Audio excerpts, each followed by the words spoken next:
Hello बच्चों, कैसे हैं आप सब। तो बच्चों, हम लोगों ने क्या टॉपिक स्टडी कर लिया था। हम लोगों ने कार्बन एंड कंपाउंड्स क्लास 10 में सबसे पहले एक कंपाउंड पढ़ा था, बहुत ही इंपॉर्टेंट कंपाउंड था जिसका नाम था इथेनॉल, जिसे हम लोग ethyl alcohol as a common name जानते हैं। तो इसके बारे में हमने स्टडी करी थी, बहुत ही अच्छे से इसके बारे में पढ़ा था। फिजिकल प्रॉपर्टीज पढ़ी थी, इसकी केमिकल प्रॉपर्टीज पढ़ी थी। केमिकल प्रॉपर्टी में हमने 5 प्रॉपर्टीज पढ़ी थी, जिसमें मैंने बात करी थी कंबशन के बारे में, ऑक्सीडेशन के बारे में, आपका डिहाइड्रेशन के बारे में, रिएक्शन विद कार्बोक्सिलिक एसिड जिसे हम एस्ट्रिफिकेशन कह रहे हैं उसके बारे में, और reaction with metal, that means की एक रिएक्टिव मेटल जिसमें सोडियम मेटल के बारे में बात हो रही थी, उसमें हमने ये डिस्कशन किया था। तो हमारे पास जो टॉपिक था वो इथेनॉल का अब कंप्लीट हो चुका है। अब उसके एक नेक्स्ट टॉपिक पर हम डिस्कशन करने वाले हैं जिसका नाम है इथेनोइक एसिड, जिसे हम कॉमनली एसिटिक एसिड का नाम देते हैं। तो अब हम एसिटिक एसिड के बारे में समझेंगे, ठीक है।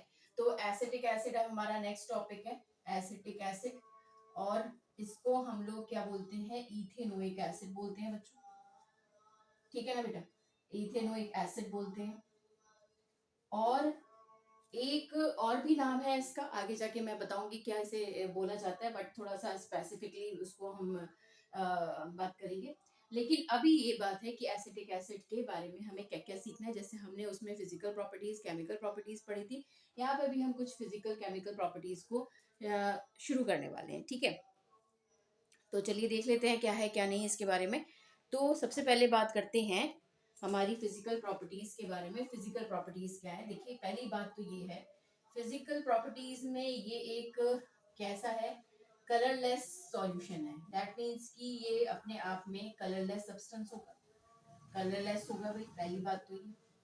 दूसरी बात, इसका विनेगर जैसा टेस्ट होता है ना, विनेगर की जैसे स्मेल आती है, वैसे ही विनेगर में ये एक तरीके से आपको इसकी प्रेजेंस दिखाई देगी, या कह लो कि ये एज अ विनेगर जहां पर ये प्रेजेंट है विनेगर, उसमें इसकी प्रेजेंस एसिटिक एसिड की होती है। तो आप उसकी स्मेल लेके देखिए, आपको समझ में आ जाएगा कि एसिटिक एसिड की क्या एक तरीके से फ्रेगनेंस होती है, क्या उसकी प्रॉपर्टीज होती है, ये बात हमें बताई गई है, ठीक है। दूसरी बात कि अगर मैं टेस्ट की बात करूं तो चलो, से इसका सोर टेस्ट होता है, थोड़ा खट्टापन इसके अंदर होता है, सोर खट्टापन इसके अंदर होगा। और इसका टेम्परेचर 118 डिग्री सेल्सियस होगा। ऐसे याद कर लो, जैसे कि 78 डिग्री सेल्सियस अल्कोहल का है, वाटर का 100 डिग्री सेल्सियस है ना, और इसका 118 डिग्री सेल्सियस है। तो ये याद रख लेना, ये अल्कोहल के बारे में बात हो गई है, मतलब इथेनॉल के बारे में, ये वाटर के बारे में बात हो गई है, और ये हमारा एसिटिक एसिड CH3COH के बारे में बात हो गई है, ठीक है।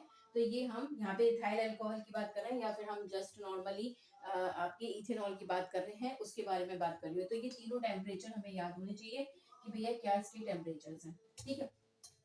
अब होता क्या है कि जब कभी भी एसिटिक एसिड एक तरीके से अपने आप को कूल करता है, मतलब जब ये कूलिंग स्टेज पे आता है, जब कूल होता है ना, तो ये अपने आप को एक ग्लेशियर्स लाइक स्ट्रक्चर में कन्वर्ट करता है। बहुत ही एक आपको बर्फनुमा दिखाई देगा जब इसको आप बिल्कुल कूल करोगे, तो ये ग्लेशियर लाइक स्ट्रक्चर में चला जाएगा। बहुत ही छोटे छोटे ग्लेशियर्स टाइप के बन जाएंगे जब ये प्योर स्टेट में होगा। तो हम इसको क्या बोलेंगे, जब ग्लेशियर लाइक स्ट्रक्चर होगा तो हम ग्लेशियर इथेनोइक एसिड का नाम देंगे इसको। तो हम इसे क्या देते हैं, ग्लेशियर इथेनोइक एसिड। यही मैं बताना चाह रही थी कि जब ये प्योर स्टेट में होता है ना, तो यहाँ पर ये बिल्कुल कूल करा दो आप उसको, तो ग्लेशियर स्टेट में चला जाएगा। और ग्लेशियर ग्लेशियर कैसे होते हैं, बिल्कुल साफ एकदम व्हाइट कलर के और सॉलिडिफाई होते हैं, तो वैसे ही आपको उसका स्ट्रक्चर दिखाई देगा। लेकिन कंडीशन ये है कि ये प्योर होना चाहिए, ठीक है। तो यहाँ पर हमने ये बात समझ ली कि भैया कलरलेस है, विनेगर में ये प्रेजेंट होता है, जहाँ पे हमें स्मेल लेनी है, क्योंकि हर जगह तो हम इसकी प्रेजेंस को पता लगाने के लिए आपके लिए थोड़ी परेशानी होगी। तो विनेगर सबसे बेस्ट एग्जांपल है, किचन में प्रेजेंट होता है, आप बिल्कुल आसानी से इसको सूंघ सकते हैं, इसकी फ्रेग्रेंस को देख सकते हैं, ठीक है। सोर टेस्ट होगा, अगर बिल्कुल एडिबल चीज है, आप इसका टेस्ट लीजिए। चाउमीन वगैरह में है, उसमें इसका यूज करवाया जाता है। 118 डिग्री सेल्सियस का टेम्परेचर होता है। कूल करते हैं जब प्योर स्टेट में, तो ग्लेशियर लाइक स्ट्रक्चर को दिखाई देता है, इसलिए ग्लेशियर इथेनोइक एसिड भी हम इसको बोलते हैं। तो these are some chemical physical properties of the ethanoic acid, और you can say the acetic acid. दूसरी बात, कुछ ऐसी प्रॉपर्टीज भी हैं, देखिए पानी में मिलाने पर ये बिल्कुल अपने आप को डिसॉल्व कर लेगा। तो dissolve in water in any proportion, dissolve in water in any proportion, in any proportion, किसी भी प्रोपोर्शन में मिलाओ ये वाटर में डिसॉल्व हो जाएगा, प्रोपोर्शन, ठीक है।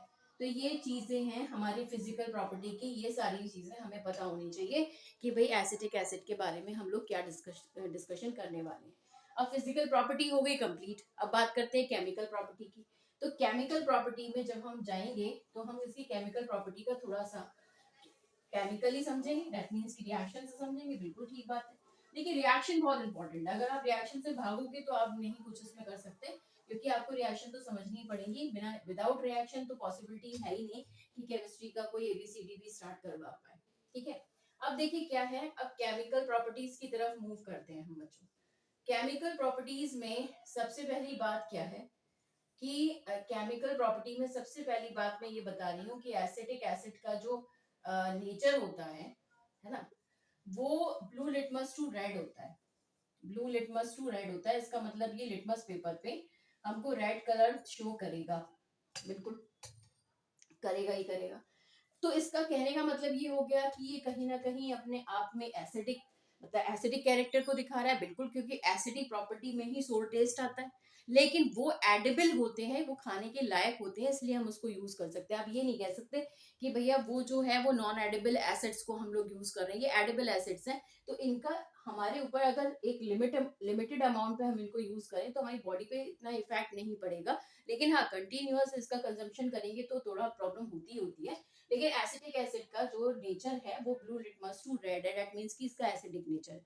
पहली बात तो ये। दूसरी बात, अगर मैं इसके बारे में ये बोलना चाहूँ कि ये कितना एसिडिक है, देखिए क्या होता है कि लिटमस पेपर ये तो बता देता है कि कोई सब्सटेंस अपने आप में एसिडिक है ना। Tell us whether a substance is acidic or not, whether a substance is acidic or not, है ना। But it can not tell how much, ये नहीं बताता वो कितना एसिडिक है, ये प्रॉब्लम बहुत होती है। तो जब कभी भी लिटमस पेपर पे अगर आप ये बात करते भी हैं तो लिटमस पेपर ये तो बता देता है कि भैया ये सब्सटेंस अपने आप में एसिडिक होगा या नहीं होगा या बेसिक होगा, लेकिन ये बताने के लिए प्रॉब्लम क्रिएट करता है कि वो कितना एसिडिक होगा। जैसे मैं एग्जांपल ले लूं, HCl का एग्जांपल ले लूं, HCl अपने आप में एसिडिक है, बिल्कुल बात सही है। अगर आप इसको लिटमस पेपर पे देखा होगे तो ये भी अपने रेड कलर को शो करेगा। अब दोनों में कंफ्यूजन हो गया ना कि एसिटिक एसिड ज्यादा एसिडिक है या HCl ज्यादा एसिडिक है। तो भैया हम क्या करें, कहीं ऐसा ना करें कि हम HCl को टेस्ट करके देख ले तो क्या होगा, पूरा बर्नआउट ही हो जाएगा, पूरा एक तरीके से वूंड्स बन जाएंगे। तो वो प्रॉब्लम हमारे लिए बहुत ज्यादा थी, इसलिए हमारे पास एक दूसरा इंडिकेटर होता है जिसे हम लोग यूनिवर्सल इंडिकेटर कहते हैं। और यूनिवर्सल इंडिकेटर में इस चैप्टर से पहले भी बात हुई है हमारी, यूनिवर्सल इंडिकेटर के बारे में हम लोगों ने डिस्कशन किया है। तो उसपे कलर्स आते हैं, अपने आप में देखा होगा तो उसमें कलर्स आते हैं। तो ये जो कलर्स हैं वो कलर्स हमें ये बताते हैं कि कितना वो एसिडिक है, कितना वो एसिडिक नहीं है। ठीक है, तो अभी मैं जो बात करना चाह रही हूँ वो ये कहना चाह रही हूँ कि अगर आपने यूनिवर्सल इंडिकेटर के बारे में बात करी होगी ना, तो यहाँ वाटर का 7 pH होता है ना, उसमें उसका ग्रीन कलर शो होता है, इसका मतलब ये होता है कि वो न्यूट्रल है। यही तो बात हुई। यहाँ पे क्या जाता है, हमारा HCl सबसे ज्यादा आपका क्या नाम है एसिडिक होता है, और उसके बाद जो है यहाँ पर आपके NaOH की बात हो जाती है या फिर आपके KOH की बात हो जाती है। तो इस तरीके से इसका सीक्वेंस बना हुआ है, ये आप इसको थोड़ा ध्यान रखिएगा। तो जो सबसे पहले बात चल रही है ना, वो सबसे पहले 0 और 1 पे वो रेड कलर को इंडिकेट करता है, 4 आता है तो ऑरेंज कलर दिखाई देना शुरू हो जाता है। तो इसका मतलब ये हुआ कि जब हम इसे लिटमस पेपर पे ना देखकर अब हम इसको यूनिवर्सल इंडिकेटर पे देखेंगे ना, तो वहां पर इसका जो कलर हमें दिखाई देगा वो हमें ऑरेंज दिखाई देगा बच्चों। अब ये हमें ऑरेंज दिखाई देगा तो हमारे दिमाग में बैठ गई बात, अच्छा ऑरेंज दिखाई दे रहा है तो इसका मतलब ये क्या है कि ये 4 से लेके 5 तक की रेंज में आता है, मतलब 5.5 तक चला जाता है, कोई दिक्कत नहीं है। 4 से 5 की रेंज में आ जाता है तो हमें कोई दिक्कत परेशानी वाली बात नहीं। लेकिन अगर मैं HCl की बात करूं तो ये भी रेड कलर का दिखा रहा था, तो रेड कलर दिखा, सॉरी ये भी एसिडिक दिखा रहा था। अब ये रेड कलर जब दिखा रहा है तो इसका मतलब ये हाईली एसिडिक है, इसको तो आप टेस्ट भी नहीं कर सकते हैं। ठीक है, अगर ये बॉडी की जरा से पार्ट्स पे गिर भी गया तो कंसंट्रेटेड अमाउंट हुआ। What is concentrated, maximum amount of the HCl and less amount of water, that is considered as a concentrated and diluted किसे कहते हैं, when water amount is maximum and the acid amount is minimum। तो यहाँ पर हमने ये बात बोली कि रेड कलर दिखाई दे रहा है, इसका मतलब भैया बहुत एसिडिक है, दूर रहो इससे, हमें इसको टेस्ट तो बिल्कुल भी नहीं करना है। तो यहाँ पे केमिकल प्रॉपर्टीज में पहली बात तो ये हो गई कि एसिटिक एसिड जो है वो आपका एसिडिक नेचर को शो करेगा। और इसका हमारे पास ये तरीका है कि ये वीक एसिड की कैटेगरी में आता है, क्योंकि एडिबल एसिड है, हम इसे खा सकते हैं, हम इसको यूज कर सकते हैं अपने अपनी डिशेस में। और दूसरी बात, HCl का हम कभी यूज नहीं कर सकते, क्योंकि यूनिवर्सल इंडिकेटर ने हमें बता दिया साफ साफ सीधी सीधी सी बात कि भैया आप बिल्कुल भी इसको यूज मत करिए, ये अपने आप में हाईली क्या होगा, प्रॉब्लम क्रिएट कराएगा, रेड कलर को शो कर रहा है। तो अब ये बात अब जब हो गई, सारी चीजें हो गई, तो हम इस बात से बिल्कुल क्लियर हो गए कि भाई अब यहाँ पर जो है वीक एसिड की कैटेगरी में एसिटिक एसिड आ रहा है। अब देखिए, अगर ये वीक एसिड आ रहा है ना, ये वीक एसिड यहाँ लिख देती हूँ मैं, ये वीक एसिड है ना, तो एसिड का एक आपको बात समझनी चाहिए कि एसिड का क्या मतलब है। अब 10th क्लास के बच्चों के बारे में यही कह सकते हैं कि उन्हें समझ में आने लगेंगी चीजें, वो आसानी से समझेंगे कि एसिड जो होता है ना, वो H पॉजिटिव आयंस रिलीज करता है वाटर के अंदर, और जो बेस होते हैं ना बच्चों, वो OH आयंस रिलीज करते हैं। तभी उनका पता लग पाता है। आपकी क्लास के लिए ये ज्यादा बात सही है कि H पॉजिटिव जो है अगर वहां पर रिलीज हो रहा है तो उसका मतलब वो सब्सटेंस अपने आप में एसिडिक कहलाएगा, और अगर वहां पे OH आयंस रिलीज हो रहे हैं तो वो सब्सटेंस अपने आप में बेस कहलाएगा। तो मैं ये कह रही हूँ ना कि एसिडिक एसिड जो है वो अपने आप में एसिड नेचर को शो कर रहा है। तो क्या फॉर्मूला है बताओ, CH3COOH है ना। तो अगर मैं इसको इसको ब्रेक डाउन करूं, ये साइन रिवर्सिबल का है, मतलब रिएक्शन इधर भी जा सकती है उधर भी जा सकती है। तो ये ब्रेक डाउन हुआ, CH3CO negative plus H positive, ये बाहर निकल गया। जैसे ही H पॉजिटिव बाहर आया तो हम समझ गए कि this is the reason why the acetic acid is considered as a acid, क्योंकि H पॉजिटिव आयंस अगर जिसमें रिलीज हो गए, वो समझ जाओ कि वो अपने आप में क्या होगा, एसिडिक नेचर को शो करने वाला सब्सटेंस होगा। तो केमिकल प्रॉपर्टी में पहली बात तो ये होगी। और दूसरी बात, मैं भी HCl की बात करी थी, जरा उसमें भी देख लो।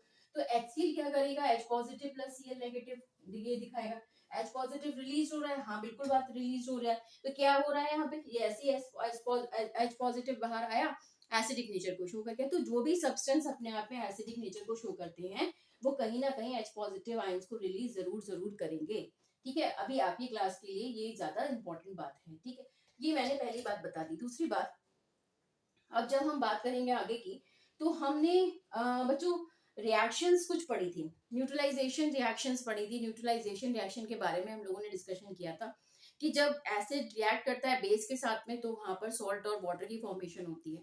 तो हमने कार्बोनेट्स के बारे में भी पढ़ा था कि कार्बोनेट्स भी तो बेस होते हैं ना, कार्बोनेट्स है, हाइड्रोजन कार्बोनेट्स है, ये सब बेसिक कैरेक्टर्स को शो करते हैं। ये जरूरी नहीं है कि सिर्फ NaOH ही है या KOH ही है वही हमारा बेस है। कार्बोनेट्स और हाइड्रोजन कार्बोनेट्स भी बेसिक की कैटेगरी में आते हैं, ये पता होना चाहिए आपको। तो अब मैं जो नेक्स्ट टॉपिक बता रही हूँ ना आपको, वो अब मैं आपको बता रही हूँ कि जब कभी भी कोई एसिटिक एसिड हमारे बेस से रिएक्ट करता है, बेस मतलब हो गया हमारे हमारे हाइड्रोजन कार्बोनेट, मैं मेंशन कर देती हूँ, ये सेकेंड रिएक्शन है। तो यहाँ पर लिख दो कि रिएक्शन ऑफ एसिटिक एसिड, ठीक है, विद हाइड्रोजन कार्बोनेट, और जस्ट क्या लिख दो, कार्बोनेट, है ना। यहाँ पे ये मेंशन कर दो HCO3 नेगेटिव, ठीक है, CO3-2, ये हमें मेंशन करना है। बात समझ में आई या नहीं आई, ये बताओ मुझे। ठीक है, अब बात ये होती है कि अब दोनों ही अपने आप में रिएक्शन कराने वाले हैं। अब ये हाइड्रोजन कार्बोनेट हो गया, वो कार्बोनेट हो गया, तो अब दोनों ही यहाँ पे रिएक्शन करवाने वाले हैं। तो कैसे रिएक्शन करवाएंगे, जरा एक एक करके हम डिस्कस करेंगे। पहले हम हाइड्रोजन कार्बोनेट को ले रहे हैं या कार्बोनेट को ले रहे हैं, मर्जी है आपकी, जो आप लेना चाहो वो आप यहाँ पे ले सकते हो, कोई दिक्कत नहीं है। तो सबसे पहले मैं यहाँ पर CH3COOH ले रही हूँ, और यहाँ पर हम Na2CO3 ले रहे हैं। Na2CO3 कार्बोनेट हो गया ना, सोडियम कार्बोनेट हो गया, सोडियम कार्बोनेट, ठीक है। अब रिएक्शन कराई तो क्या हुआ, अब जरा मैं थोड़ी सी बातें आपको समझाऊंगी कैसे कैसे ये रिएक्शंस हो रही हैं, वो आप समझिएगा। अब यहाँ पर मेन दो तीन बातें हैं, वो क्या है, पहले रिएक्शन को फॉरवर्ड कर देते हैं। CH3COONA बनेगा, प्लस कार्बन डाइऑक्साइड रिलीज होगा और वाटर रिलीज होगा, बैलेंसिंग होती रहेगी। बाद में आप इसको करना चाहें तो आप कर सकते हैं, कोई दिक्कत नहीं है। ठीक है, देखिए बैलेंस होगी रिएक्शन। देखिए अब क्या है, अब क्या है, अब हमारे पास सबसे पहली बात तो ये है, सबसे पहली बात तो ये है कि ये वाला H यहाँ से हटा और इसकी जगह Na जुड़ गया। यहां से CO2 बाहर निकल गया, इसका एक O बचा, वो O इस H के साथ, दो H है ना, तो H2O बना के बाहर निकल गया। तो इसका मतलब वाटर की फॉर्मेशन हुई, कार्बन डाइऑक्साइड की फॉर्मेशन हुई और हमारा सॉल्ट बना। सॉल्ट हमारा ये है, ठीक है। वहां पे क्या बनता था, सॉल्ट और वाटर बनता था, लेकिन यहाँ पर जब भी आप कार्बोनेट्स और बाइकार्बोनेट्स को लेंगे ना, तो वहां पर फॉर्मेशन कार्बन डाइऑक्साइड की भी होगी, क्योंकि HCO3 की प्रेजेंस है या CO3-2 की प्रेजेंस है। तो ये पहली बात ये है कि यहाँ कार्बन डाइऑक्साइड रिलीज हो रही है, और कार्बन डाइऑक्साइड जब रिलीज होती है तो उसकी प्रेजेंस का पता भी करना बहुत जरूरी है। तो कैसे पता करते हैं वो अभी हम लोग बात करेंगे। दूसरी रिएक्शन हमारी हाइड्रोजन कार्बोनेट के साथ है। तो हमने सेकेंड रिएक्शन करा दी, CH3COH प्लस NaHCO3, ये सोडियम हाइड्रोजन कार्बोनेट हो गया। क्या बनाया, CH3COO Na बना दिया। यही प्रोडक्ट बनेगा, CO2 रिलीज होगी और वाटर रिलीज होगा। दोनों में कोई डिफरेंस नहीं है, बस बैलेंसिंग का डिफरेंस है, देख लीजिए। बैलेंसिंग का डिफरेंस आएगा और कोई डिफरेंस नहीं आएगा। रिएक्शन इस तरीके से प्रोसीड आउट होगी, जहां पर दोनों में आपको कार्बन डाइऑक्साइड रिलीज होती नजर आएगी। बात समझ में आई या नहीं आई वो मुझे बताओ, आ गई होगी, आई होप सो। ठीक है। अब क्या होता है कि हम जब भी कभी इस कार्बन डाइऑक्साइड की प्रेजेंस का पता लगाते हैं ना, तो हम इस CO2 को पास कराते हैं लाइम वाटर के साथ। और लाइम वाटर जो है, जैसी कार्बन डाइऑक्साइड इसकी प्रेजेंस में आती है, वो वहां पर मिल्की हो जाती है। वो सॉल्यूशन कैसा हो जाता है, मिल्की हो जाता है, एकदम मिल्की मिल्की सा आपको दिखाई देगा। प्रीवियस चैप्टर में ये बात थी और मैंने डिस्कशन भी इसके बारे में किया था कि कार्बन डाइऑक्साइड की प्रेजेंस अगर हमें पता करनी है तो लाइम वाटर का इंट्रोडक्शन करा दो। जैसे ही लाइम वाटर उसके कांटेक्ट में आएगा, वो जो सॉल्यूशन बनना है, जो सॉल्यूशन आपका है लाइम वाटर और CO2, वो कंबाइंड होकर मिल्की सब्सटेंस बना देगा। एकदम क्या होगा, वहां पे रेसिड्यू भी नीचे होगा, प्रेसिपिटेट भी आएगा और वहां पर आपको दिखाई देना शुरू हो जाएगा। इसका मतलब कि अगर वहां पर मिल्की आ गया और वहां पे प्रेसिपिटेशन फॉर्मेशन हो गई, तो समझ जाओ कि वो गैस जो थी वो कार्बन डाइऑक्साइड गैस है। वॉट अगर आपको हाइड्रोजन की प्रेजेंस पता करनी है, मैंने इथेनॉल में आपको बताया था, तो आप पॉपिंग साउंड, वहां पर आप एक कैंडल लेकर जाएंगे और कैंडल लेकर जैसे उसके पास में जाएंगे, वहां पे एक पॉपिंग साउंड रिलीज होगा, वहां पे चटचट वाली आवाज आएगी, बिल्कुल समझ जाएंगे कि ये हाइड्रोजन गैस रिलीज हो रही है। कार्बन डाइऑक्साइड की प्रेजेंस का पता लगाना है, तो लाइम वाटर के कांटेक्ट में लेके जाओ, मिल्की हो गया तो समझ जाओ कि वहां पर इस कार्बन डाइऑक्साइड की प्रेजेंस है। तो ये दो तरीके हैं हमारे पास। तो अब मैं ये बोलना चाहूँ कि क्या ये न्यूट्रलाइजेशन रिएक्शन है, बिल्कुल है। क्यों न्यूट्रलाइजेशन रिएक्शन है भाई, क्यों, क्योंकि यहाँ पर ये तो एसिडिक है, ये वाला सब्सटेंस तो हमारे लिए एसिडिक है। ये क्या है, हमारे लिए बेसिक है, ठीक है। ये क्या है, हमारे लिए बेसिक है। और ये क्या गया, सॉल्ट हो गया, वाटर हो गया, साथ में कार्बन डाइऑक्साइड निकल गई। ऐसी ये एसिडिक है, ये बेसिक है, और यही सॉल्ट बना दिया हमने। सॉल्ट के साथ कार्बन डाइऑक्साइड और वाटर रिलीज हो गया। हम समझ गए कि भैया यहाँ पर क्या है, यहाँ पर न्यूट्रलाइजेशन रिएक्शन दोनों में प्रोसीड आउट हो रही है। तो इस तरीके से हमने ये बात समझाई कि भाई जब कभी भी कोई एसिडिक सब्सटेंस किसी बेस के साथ रिएक्ट करेगा, बेस कौन है आपका, बेस कौन है आपका बताइए। बेस आपका है, आपका जो भी Na2CO3 है और NaHCO3 है, दोनों बेसिक ही तो हैं, तभी तो रिएक्शन को प्रोसीड आउट कर रहे हैं। समझ में आई बात या नहीं, आई थिंक ये क्लियर हो गई होगी बात आपको। ठीक है, आगे बढ़े। तो टेस्ट भी हम समझ गए, कार्बन डाइऑक्साइड की प्रेजेंस से हम इसको बता देंगे और एक्सप्लेनेशन दे देंगे। ठीक है, क्लियर हुई या नहीं बात, बताओ। ठीक, अब थर्ड रिएक्शन देखो, रिएक्शन विद NaOH। अब हम बेस के बारे में जो आपके मन में विचार होगा कि ये तो भैया हाइड्रोजन कार्बोनेट लिए थे, तो कार्बोनेट लिए थे, अब यहाँ पे जरा बेस ले लो, NaOH ले लो। ये तुम्हारा NaOH हो गया, ठीक है। NaOH के साथ रिएक्शन करा दो, तो उन्होंने क्या करा, CH3COH लिया और साथ में NaOH की रिएक्शन करा दी। और जैसे ही तुमने साथ में NaOH की रिएक्शन कराई, तो क्या बना दिया, CH3COONA बना दिया और प्लस वाटर रिलीज हो गया। मतलब ये वाला जो Na है, इस H के साथ ये वाले दोनों वाटर बना देंगे, ये दोनों, ठीक है। और ये Na इसकी जगह पोजीशन पे चला जाएगा, वहां पे बन जाएगा वाटर की फॉर्मेशन, और ये Na जो है वो अलग से सेटल इसके साथ हो जाएगा। सोडियम इथेनॉइड बन जाता है, सोडियम इथेनॉइड, ठीक है।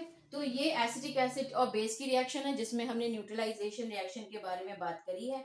बहुत ही कॉमन रिएक्शन, बहुत ही अच्छी रिएक्शन, जो हम पहले भी इसके बारे में पढ़ चुके हैं। अब बात करते हैं जो हमारी नेक्स्ट, ये थर्ड रिएक्शन थी, अब हमारी फोर्थ रिएक्शन जरा देख लो।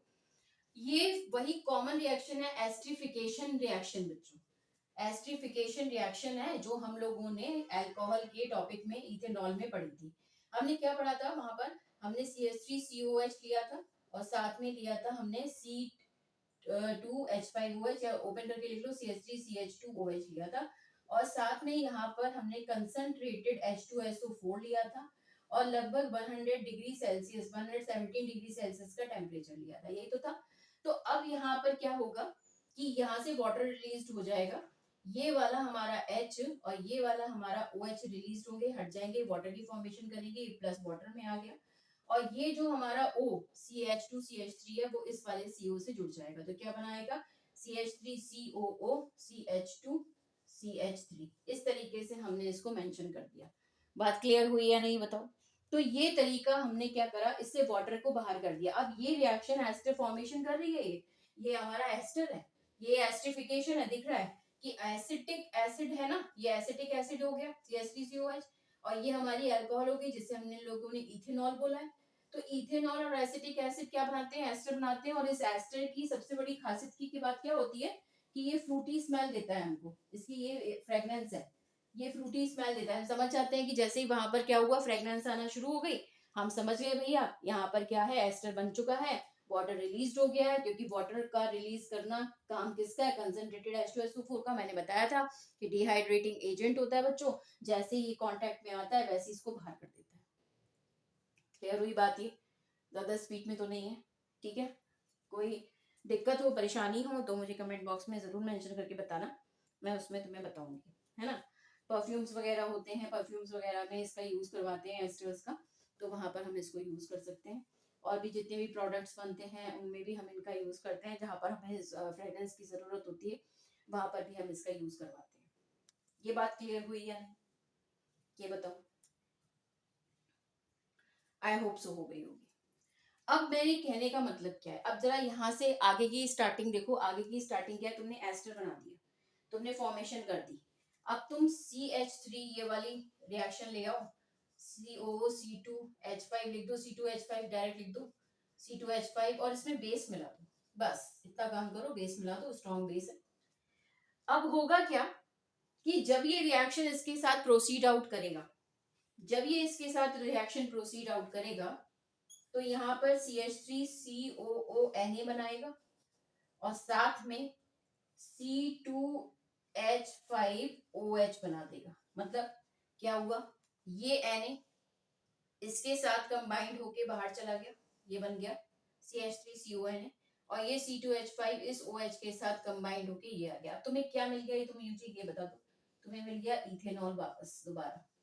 अगर तुमने इसी रिएक्शन में बेस को इंट्रोड्यूस कर दिया तो तुम्हें वापस क्या मिलेगा, CH3CONA मिलेगा, ये वाली रिएक्शन प्रोसीड होगी, और ये क्या मिलेगा, इथेनॉल मिलेगा। ये जो सोडियम एसीटेट बना है ना, ये जो सोडियम एसीटेट के जो एस्टर्स होते हैं, ये मतलब एस्टर सॉल्ट्स होते हैं, इसे एस्टर सॉल्ट बोलते हैं, एस्टर नहीं बोल सकते, एस्टर सॉल्ट बोलते हैं, salt sodium salts of esters बोल दो, कोई दिक्कत नहीं है।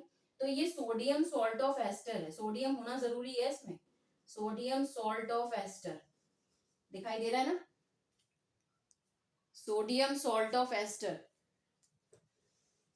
CH3COONA, और ये जो तुम्हारा बना वो क्या है, C2H5OH। तो ये वाला जो CH3CONA ना, यही तुम्हारा सोप है, यही तुम्हारा क्या है, सोप है। अब जैसे C17H35COONA, ये सोडियम स्टीरेट जो हो गया। बहुत सारे ऐसे एग्जाम्पल्स है जिसमें Na अटैच्ड होगा CH3COO के साथ, Na अगर अटैच्ड होगा तो वो सोप की फॉर्मेशन को शो कर रहा होगा, याद रखना। तो यहाँ पर ये तुम्हारा सोप फॉर्मेशन की स्टार्टिंग हो गई। अगर तुम्हें सोप बनाना है ना, तो तुम एस्टर के अंदर बेस को मिला दो, तुम्हें सोप की फॉर्मेशन स्टार्ट हो जाएगी, और साथ में इथेनॉल तुम्हें मिलना शुरू हो जाएगा। यही हम आगे पढ़ेंगे कि हाइड्रोलिसिस से क्या बोलते हैं हम लोग, hydrolysis of ester. Hydrolysis of ester का क्या मतलब हो गया कि तुमने वाटर की प्रेजेंस में, वाटर की लिसिस का मतलब क्या होता है, लिसिस देखो दो वर्ड समझ लो, मैं तुम्हें समझा देती हूँ यहाँ पे। हाइड्रोलिसिस, ठीक है, लिसिस का मतलब होता है एफिनिटी, लव, अफेक्शन, ठीक है। किसके टूवर्ड्स है ये, हाइड्रो मतलब वाटर, वाटर के टूवर्ड्स इसका क्या है, अफेक्शन है। तो ये NaOH पानी के साथ मिलकर जब हम इसको इसमें डिसॉल्व करवाते हैं, एस्टर के अंदर, तो यहाँ पे हाइड्रोलिसिस होती है। हाइड्रोलिसिस में यहाँ पर C2H5OH जो है, ये वाला OH इसके साथ कंबाइंड होके अलग चला जाता है, और यहाँ पे जो ये खाली हुआ है Na जगह इसकी ले लेता है। ये सब्स्टिट्यूशन रिएक्शन मान सकते हो, जिसमें तुमने पढ़ा होगा डबल डिस्प्लेसमेंट रिएक्शन। तो ये डबल डिस्प्लेसमेंट रिएक्शन की तो बात चल रही है। तो डबल डिस्प्लेसमेंट तुमने करा दिया, अब रिएक्शन तुम्हें सोप की फॉर्मेशन हो गई। यही हाइड्रोलिसिस ऑफ एस्टर जिससे तुम सोप बनाते हो। अब क्वेश्चन एक दो बार ऐसे भी आ सकते हैं कि what product do you find when hydrolysis of esters reactions undergoes, तो क्या बनेगा? सोप बनेगा। ये बात एक छोटी सी है लेकिन पता होनी चाहिए। तो हाइड्रोलिसिस ऑफ एस्टर से हमें सोप की फॉर्मेशन होती है, ये बात हमें इस बात से क्लियर है। ठीक है, समझ में आई बात या नहीं आई? कोई दिक्कत परेशानी होगी नहीं। एसिटिक एसिड, तो हम लोगों ने एसिटिक एसिड की 4 प्रॉपर्टीज पढ़ ली हैं। हमने सबसे पहले हमने उसके बारे में उसके एसिडिक नेचर के बारे में बात करी। दूसरी बात, हमने बेस के साथ मतलब कि हाइड्रोजन कार्बोनेट और कार्बोनेट के साथ हमने रिएक्शंस देखी। बेस के साथ जो तुम्हारा मेन बढ़िया सा बेस है, जो तुम्हारा फेवरेट बेस है NaOH, उसके साथ तुमने रिएक्शन देखी, वो भी न्यूट्रलाइजेशन रिएक्शन है। एस्टरिफिकेशन रिएक्शन, ये तो हम पहले भी पढ़ चुके थे, ये वाली रिएक्शन भी तुमने प्रोसीड आउट करी। और हाइड्रोलिसिस ऑफ एस्टर्स इसका नाम दे सकते हो, ये भी हमने इससे देख लिया। अब हम सोप के बारे में बात करेंगे, आगे बढ़ेंगे। लेकिन हमने ये पढ़ लिया कि सोप बनने की तरीके क्या है, हमें कैसे उसकी फॉर्मेशन करनी है।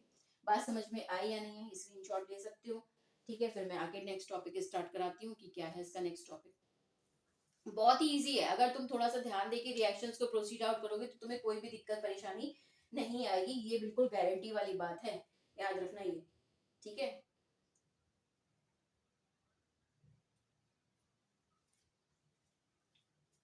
रब कर दू। अब देखो क्या है, जो तुम्हारा विनेगर है, इथेनोइक एसिड है, वो फूड प्रिजर्वेटिव भी तो होता है, उसे हम लोग पिकल्स अचार में भी तो यूज करते हैं। बिल्कुल उसको डालते हैं अचार को, जिससे कि वो बचा रहे, जिससे वो खराब ना हो, है ना? ये भी तो बात हमें हमें पता होनी चाहिए। दूसरी बात, जितने भी आपके जितने ये जो सिर दर्द वगैरह एस्प्रिन्स वगैरह की टैबलेट्स आती हैं, उसमें इथेनोइक की प्रेजेंस होती है। तो कहने का सेंस ये है कि जो हमारा एसिटिक एसिड है, वो काम का बहुत है हमारे लिए, बहुत ही ज्यादा काम का एलिमेंट है ये। देखो सेलुलोज के साथ भी मिलके काम करता है, सेलुलोज के साथ भी मिला दिया जाता है एसिटिक एसिड को, तो वहां पे सेलुलोज एसीटेट बना देता है। सेलुलोज एक आर्टिफिशियल फाइबर हो गया, सेलुलोज एसीटेट बना देता है। ये भी बहुत काम का फाइबर है, इसको हम आर्टिफिशियल फाइबर बोलते हैं। तो ये भी फॉर्मेशन करता है एसिटिक एसिड। जब सेलुलोज के सेलुलोज जानते हो, तो सेलुलोज एसिटिक एसिड के साथ जब रिएक्शन देता है तो सेलुलोज एसीटेट बनाता है, आर्टिफिशियल फाइबर की फॉर्मेशन करता है, मेडिसिन में वर्क करता है बच्चों, मेडिसिन में वर्क करता है। ये पहली बात होगी। थर्ड बात क्या होगी? प्रिजर्वेटिव है, प्रिजर्वेटिव की तरह काम कर रहा है, फूड प्रिजर्वेटिव की तरह काम कर रहा है। तो कहने का सेंस ये है कि हम इसको इग्नोर नहीं कर सकते, हमें ध्यान में रखना पड़ेगा कि ये क्या क्या काम कर सकता है, ये बात ध्यान रखना। ठीक है, जैसे एक और चीज लिख लो कि ये जो लेटेक्स होती है ना, लेटेक्स जानते हो ना, लेटेक्स क्या होती है? रबर से ऑब्टेन्ड जो व्हाइट व्हाइट कलर का सब्सटेंस होता है उसे लेटेक्स कहते हैं। तो लेटेक्स से हम लोग रबर बनाते हैं ना। अब रबर जो है वो तो सॉलिडिफाई है, ये तो सॉलिड स्टेट में। लेटेक्स क्या है? लिक्विड स्टेट में निकलता है, व्हाइट कलर का। ठीक है, तो इसको लेटेक्स को रबर में कन्वर्ट करने के लिए, सॉलिड स्टेट में कन्वर्ट करने के लिए हम एसिटिक एसिड का सहारा लेते हैं। तो क्यों लेते हैं? क्योंकि ये कोगुलेट करता है। कोगुलेट मतलब जमाना, मतलब बॉड, जैसे हमारा ब्लड कोगुलेशन होता है ना, ब्लड का कोगुलेशन होता है हीमोग्लोबिन का, तो उसमें हमें विटामिन के की रिक्वायरमेंट बहुत होती है, ई की होती है, के की होती है, बायो वाले अच्छे से जानते होंगे ये तो बात। तो उसमें कोगुलेशन बहुत इंपॉर्टेंट होता है, ऐसे ही इसको कोगुलेट कराया जाता है, इसको जमाया जाता है, क्योंकि ब्लड का जैसे फ्लो होता है, अगर वो रुके नहीं तो वो बॉडी से बाहर चलता जाएगा, अगर कहीं कटवट हो जाए तो कोगुलेशन टाइम बहुत कम होना चाहिए। ऐसे यहाँ पर लेटेक्स जो है, जो लिक्विड स्टेट है, उसमें हम क्या करते हैं, हम एसिटिक एसिड का इंट्रोडक्शन कराते हैं। तो लेटेक्स जो है वो सॉलिड स्टेट में अपने आप को कन्वर्ट करता है, रबर की फॉर्मेशन होती है। वैसे तो रबर बनाने के लिए सल्फर का यूज भी किया जाता है 3 से 5%, जिसे हम वल्कनाइजेशन ऑफ रबर बोलते हैं। लेकिन इसमें भी कोगुलेट कराने का मेन रोल जो है वो इथेनोइक एसिड का है। तो ये कुछ प्रॉपर्टीज हो गई एसिटिक एसिड की बच्चों। Chemical property, physical property, uses क्या हो गए, जो मेन मेन यूजेस थे वो मैंने आपको बताया। अब आप इसको ध्यान से पढ़िएगा, अच्छे से देखिएगा कि इसमें कोई आपको डिफिकल्टी आती है या नहीं। आती है तो मुझे कमेंट बॉक्स में ज़रूर मेंशन करिएगा, लाइक एंड सब्सक्राइब करिएगा। Have a good day. Thank you.